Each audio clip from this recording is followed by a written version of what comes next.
Yon mga boss, meron tayo dito ngayong ADB 160. Ang issue nito, stock up daw ang preno sa likod. Tara i-check natin mga boss. Dito pa lang sa brake master ng unit na ito, mapapansin nyo na hindi normal ang kulay ng brake fluid nito. At dito naman sa kanyang brake lever mga boss, makikita nyo na stock up ang piston ng brake master nito. At pagbukas ko ng brake master, ito na nga ang bumungad sa akin mga boss. Kulay putik na ang brake fluid nito. At ito pa mga boss, pati yung brake hose nito hindi nakaligtas. Kaya dito nga hindi na ako nag-atubili. At agad ko nang ibinaba at binuksan ang brake master nito at ito ang bumungad sa akin mga boss. Kung makikita nyo mga boss, para siyang semento. Pag ganyan mga boss, ibig sabihin contaminated na ang brake fluid nyo. Kung maaalala nyo kanina nung pinakita ko ang brake fluid nito, makikita nyo kanina na kulay green na ang brake fluid nito. Kapag ganun na ang kalagayan ng brake fluid ninyo, agapan nyo na mga boss. Kailangan nyo nang ipa-flashing yung brake fluid ninyo para hindi na umabot sa ganitong kalagayan.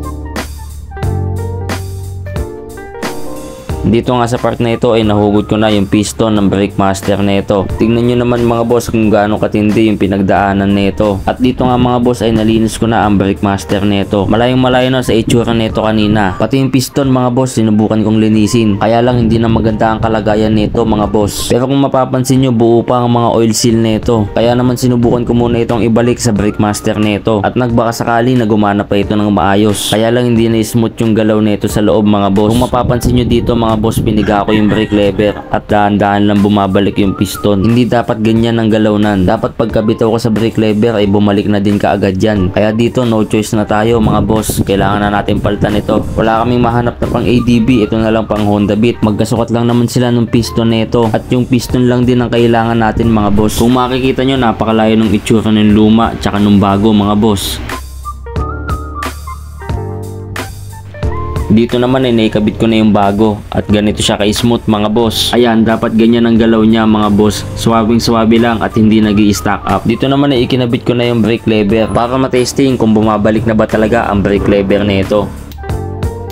At ayan nga mga boss, sure ball na hindi na mag-i-stack up ang brake lever nito. Kaya dito ay kinabit ko na ang brake master at nagsalin na ng panibagong brake fluid para matesting at mapagana na ito. Dito nga ay nag-bleed na din ako mga boss para masigurado na walang hangin sa brake system nito. At eto na mga boss, all goods na yung ginagawa natin. Malinis na yung brake fluid at kumakapit na yung preno nito sa likod. Ayos na itong ADB na ginagawa natin. Yun lang, salamat sa panonood mga boss.